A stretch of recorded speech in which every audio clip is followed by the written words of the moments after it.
Hi, everyone. Welcome back. If you're here for the first time, I am Tom Massari, sometimes referred to as the grandfather of channeling. I work differently than other channels do. I don't channel aliens or collectives or councils. I channel one personality only, and that source is Abram, who was a Mayan shaman in his last incarnation. Hi, I'm Susanna Massari, psychic medium, author of Living Beyond Death, and host of the podcast Metaphysical Hippie Chicks 2.0. Today, we're going to be talking with Abram about 13 metaphysical beliefs or ideas. So we'll wait for Abram. Hello, my friends. Thank you for joining us. Hello, Susanna. Hi, Abram. And what do we have today? We're going to go over 13 metaphysical beliefs or ideas and see what you think about them and what your take is. All right, so let us begin. All right. The first one is the earth is hollow. The belief that civilizations, beings, and entire ecosystems exist inside the earth. Yes. Yeah. There is, I've said this before, I'll say it again. There is an entire universe in the center of your planet Earth. Now, since everything is energy and based on energy, everything can be said to be an illusion. Not a simulation, not a hologram, but an illusion. There is a vast difference in the three of those. The inside of the earth is a reality.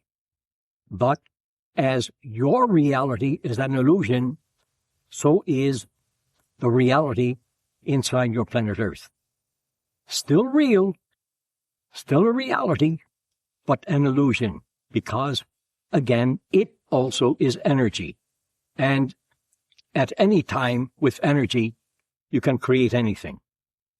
So, yes, it is hollow. Yes, there are civilizations in the earth. Yes, there is an entire universe. And again, yes, it is hollow. Back and forth, back and forth. So, draw your own conclusions, my friends. Thank you. So is this maybe a different dimension within the earth? Yes. There are many, as you know, realities. Every person will have his or her own reality. Your universe is a reality, and it has realities within it, and every reality, no matter what reality you are talking about, every reality will have countless dimensions to it and in it and with it. So your present reality, as you know it to be right now, has countless dimensions associated with it and in it and as a part of it. So, yes. Okay. Thank you. So if it's a different dimension / reality, you're not saying physically in this reality it's hollow, or are you?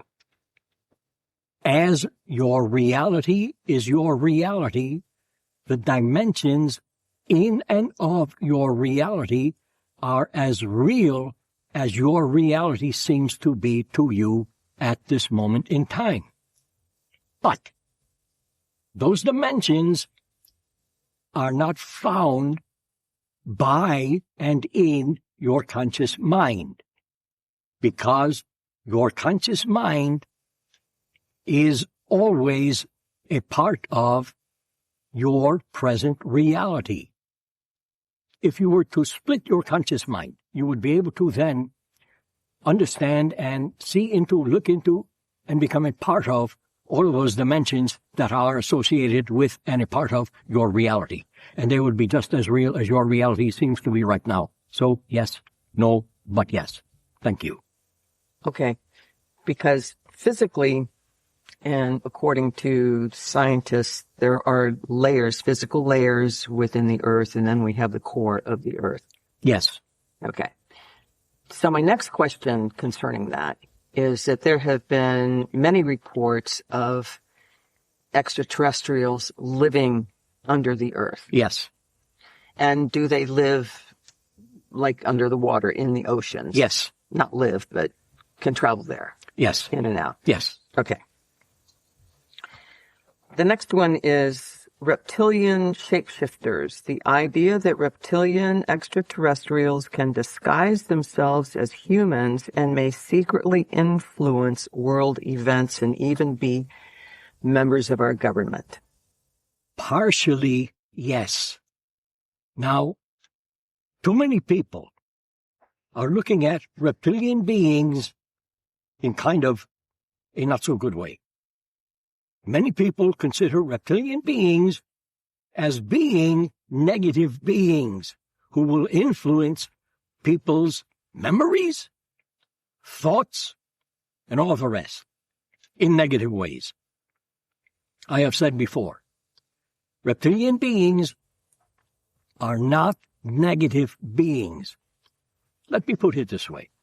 If you look at a reptilian being as being just a situation, you'll then understand, or hopefully you can understand, that situations are nothing more than situations. They mean nothing. They have no meaning, no reason, no purpose until you give them one.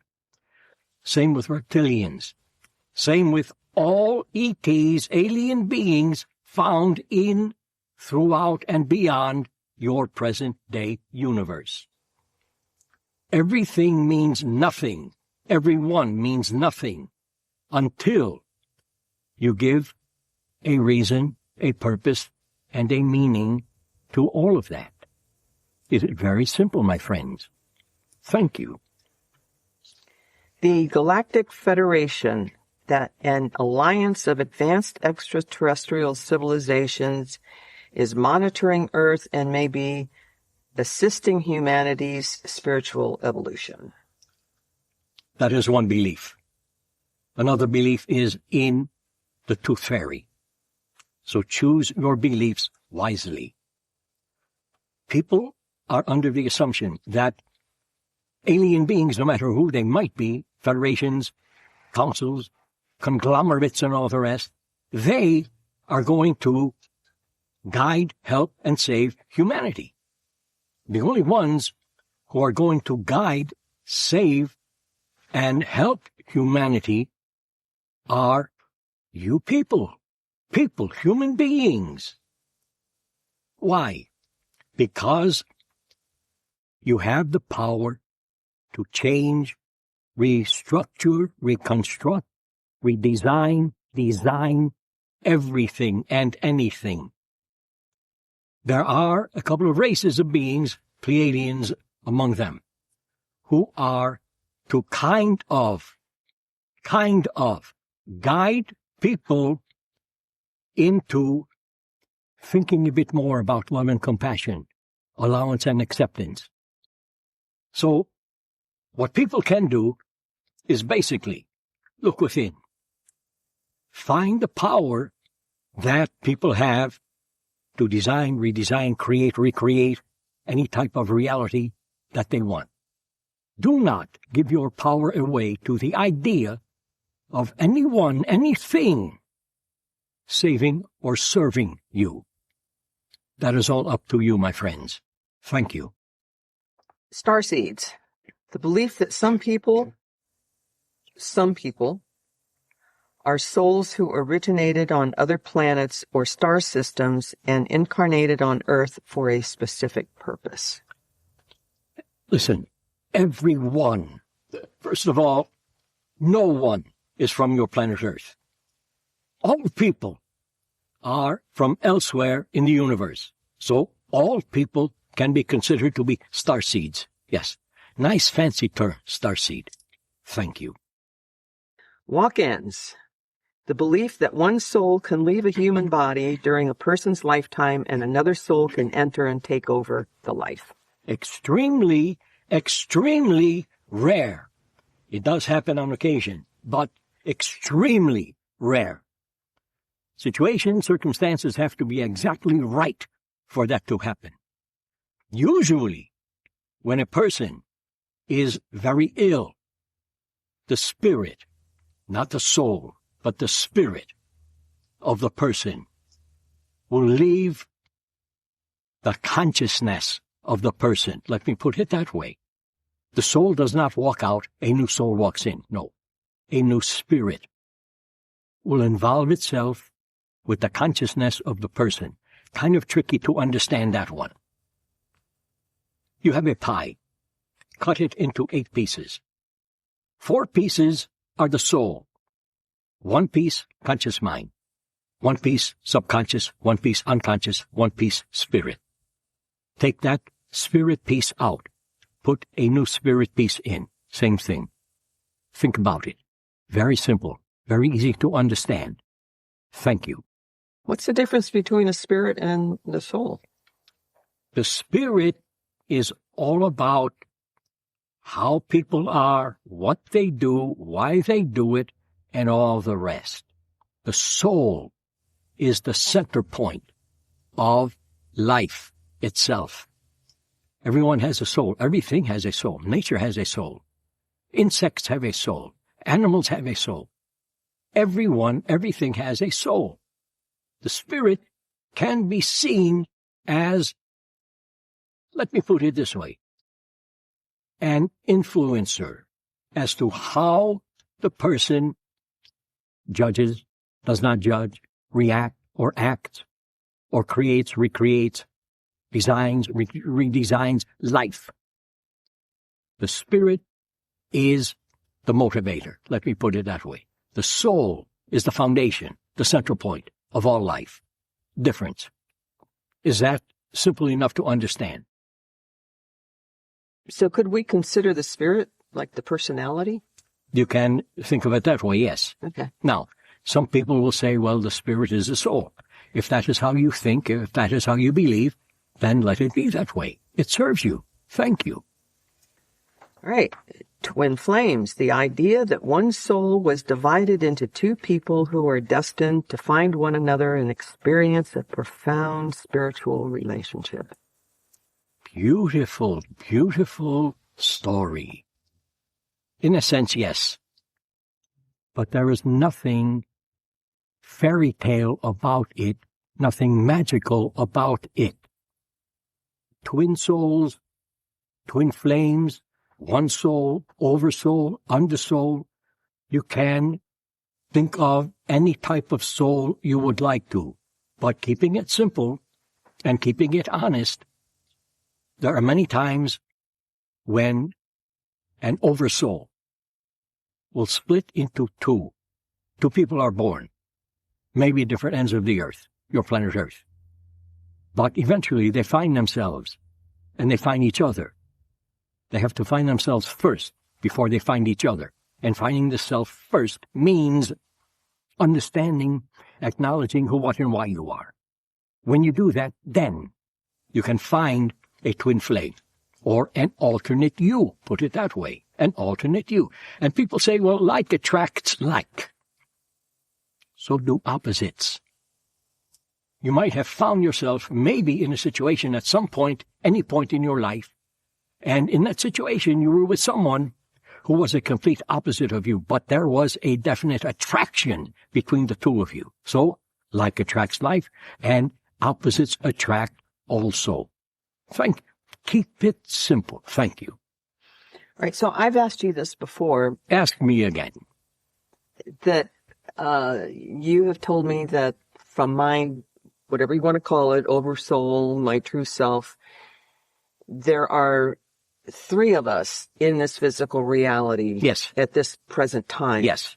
And just because that happens doesn't mean that we're going to find one another. No, does not mean that.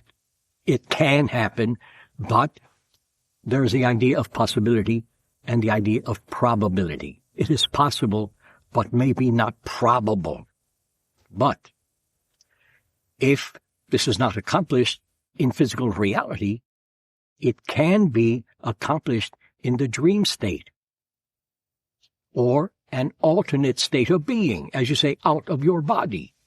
This happens many times. Out of your body, you find someone who is a part of you. And that situation continues and develops into a relationship in another dimension of your present reality. Thank you. Interdimensional beings, the belief that some entities people encounter aren't extraterrestrial at all, but originate from another dimension of or level of reality. But people call them ETs, extraterrestrials, anyway. They are interdimensional beings. Take Bigfoot as an example. I have said before, I will say it again. Bigfoot is a dimensional slip in time. When you consider dimensions and time, you consider alternate realities. And there are those who exist in those alternate realities. You can call them dimensional slips in time. But really that all means, the fancy term, dimensional slip in time, just means that they are able to, from time to time, when it is necessary, slip into your dimension, your reality, be with you for a time, go back to their home in their own dimension or their own reality. And everything happens here and now. That is the hard part to understand. Thank you. The simulation theory, the idea that our reality could be an artificial or computer-generated simulation created by a more advanced intelligence. Absolutely not.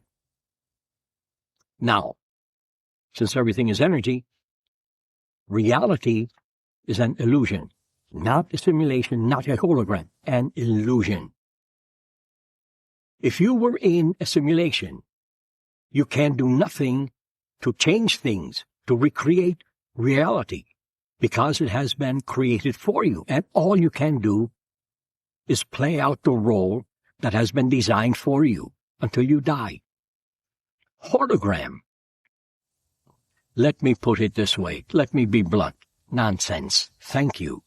Now, being that reality is energy and an illusion, you always change it. In a simulation, you can change nothing. It has been set in stone for you.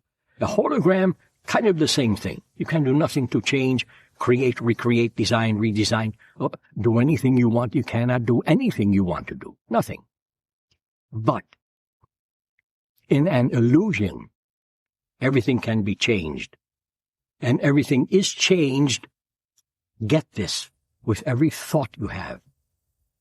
Every idea you have, every belief you have, every time you act out something, say something, think of something, this all changes the foundation of reality, the illusion.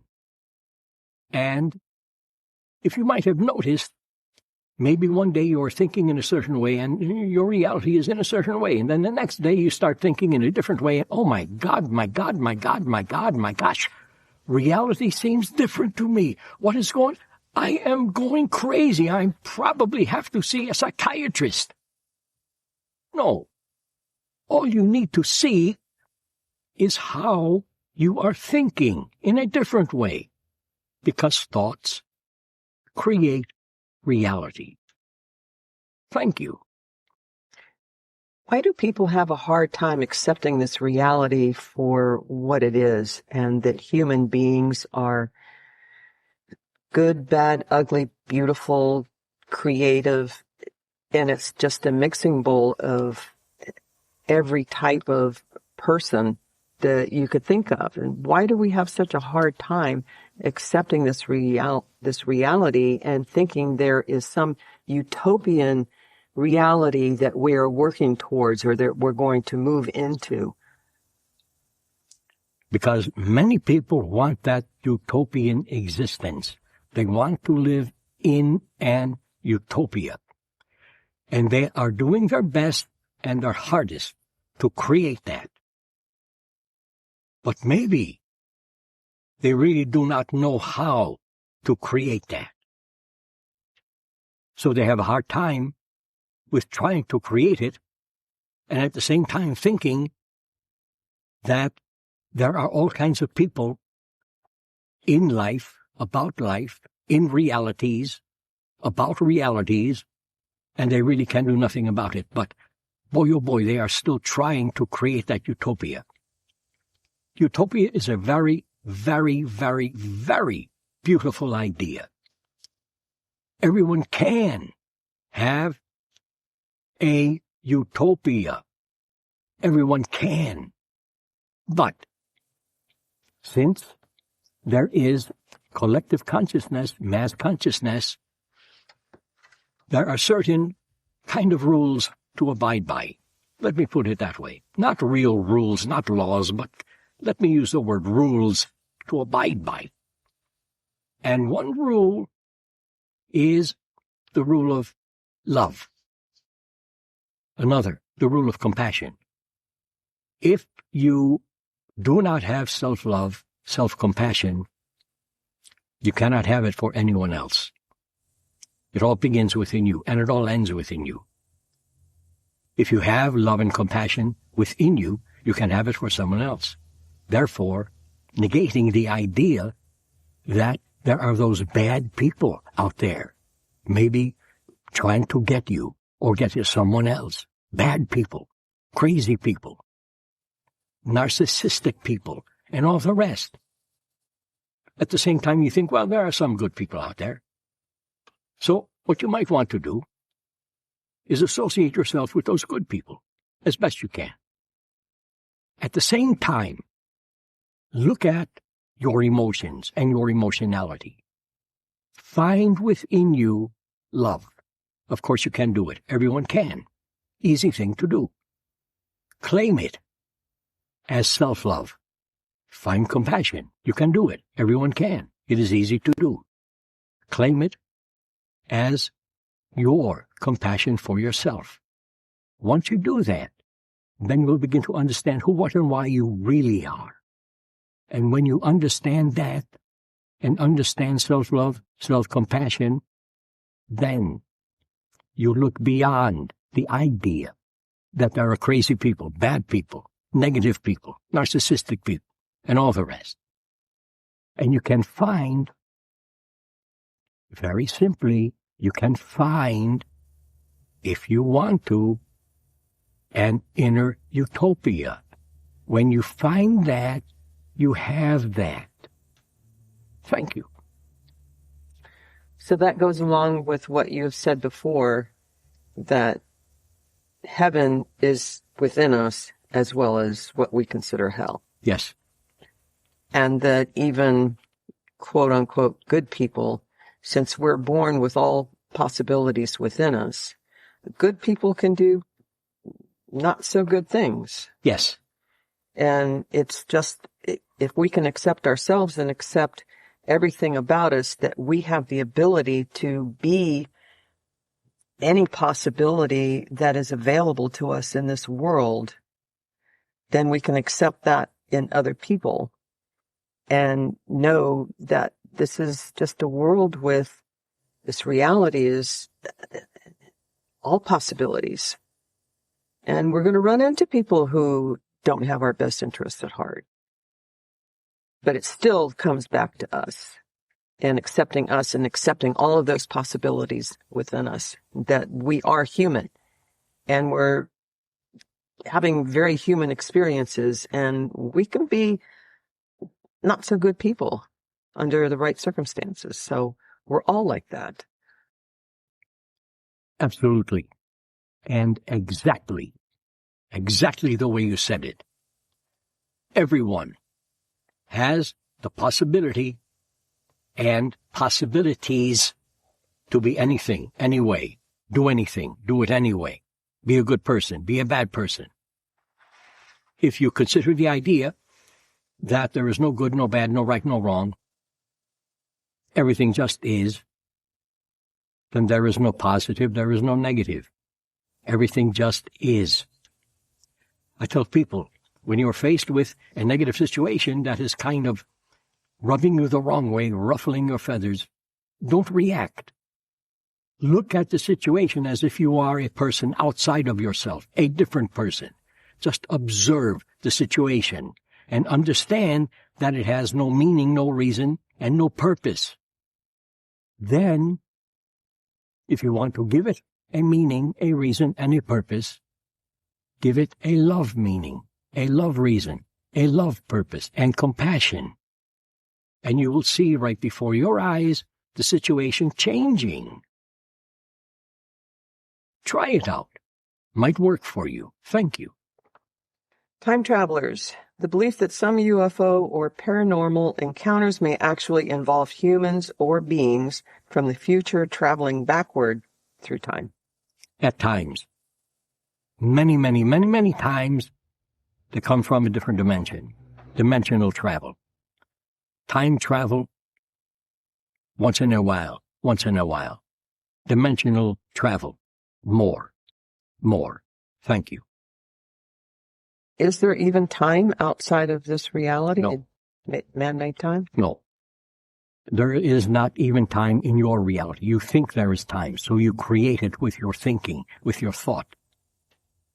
If you had no clock on your wall, no watch on your wrist, no awareness of tick-tock time, how would you function? On, by, and with instinct, like a dog does, like a cat does, like an animal does. Instinct. You would know exactly when, and the word when does not refer to time, but you would know exactly when to do all the things you need to do, want to do, desire to do in the course of your lifetime. For one day, do not look at a clock, do not look at your wristwatch. Just rely on your instinct for one day and see what happens. You might be surprised. Thank you. So why do people think and scientists think in terms of space-time? Imagine you have a big piece of paper in front of you. You also have a writing instrument in your hand. Take your writing instrument, make a mark, any kind of mark, on the paper. The paper is space-time. What you have just done is you have created a pattern for that mark that you had just made on your paper. You had created a pattern that will become an event. The event, the mark, changes the appearance of the paper, which changes the foundation of space-time. So every time you take an action, space-time changes for you in your reality. It is very simple. Once you understand that space-time is your reality, then you can understand that everything you think, everything you say, what you do, it all changes the foundation and the appearance of space-time. Space-time, just another illusion. Thank you. Remote viewing across time and space. The idea that consciousness can perceive distant locations, events, or even information outside the normal limitations of the senses. Consciousness can reach all throughout universes, because everything, everyone is consciousness. It is all linked together. But many times, people imagine they are experiencing things, situations with remote viewing. They imagine it many times. Many times it is real remote viewing. Many times imagination.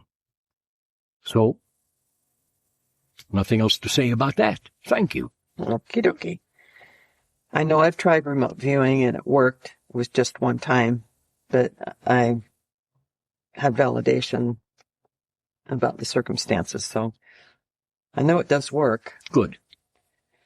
Ascended Masters, the belief that spirituality, advanced beings such as Jesus, Buddha, or other enlightened teachers continue to guide humanity from a higher level of consciousness. In some situations, some circumstances, this is true, but there never have been any masters. There are no masters. There never will be any masters, because when you become a master, there is no room for growth, evolvement, or improvement. Those beings, like all of you, they have been, they always will be practitioners of life. This is all they are. This is all they have been, practitioners of life. people tend to look for something or someone more complete than they are to help them, point them in the right direction, serve them, save them, and all the rest. If you really want to experience those who you call ascended masters, then use your dream state. Decide while you are preparing for sleep that you will have a dream in which you will meet Jesus the Christ, Buddha, and all the rest. You can do it in your dream state, because as they exist in somewhat of a dream state. And you will find that out when you die your physical death. You will be in a dream state. But as you continue in that dream state, it begins to become real, just like your reality is now. This is something to look forward to when you die. There is no death. You just continue. You just keep going. Thank you. Parallel universes and alternate selves. The idea that there may be countless versions of ourselves living different realities and making different choices. We've talked about this before. Absolutely. Absolutely. That is all that needs to be said about that. Okay. Absolutely. There's that. I agree. Good. Consciousness creates reality. We've talked a lot about that over the years. The more radical interpretation of this idea that consciousness isn't simply experiencing reality, but actually participates in creating or selecting the reality that we experience. And I think you've already said that today, too. Yes. So we're done. All right. So, I thank all of you. As you go throughout your day, perceiving your reality, begin thinking of how, if you want to, how you can begin to redesign it, to have that utopia if you are looking for a utopia that you would like to have. Think about how you can redesign, not recreate, but redesign what you have now as a reality, so that it can transform itself into that utopia for you. Think about how you can do that. I've enjoyed being with you, my friends. I love you. Thank you, Susanna. Thank you, Abram. Thank all of you. We will see you again. Thank you again. Thank you, everyone, for joining us. Please like, share, subscribe, follow, and we'll see you next time.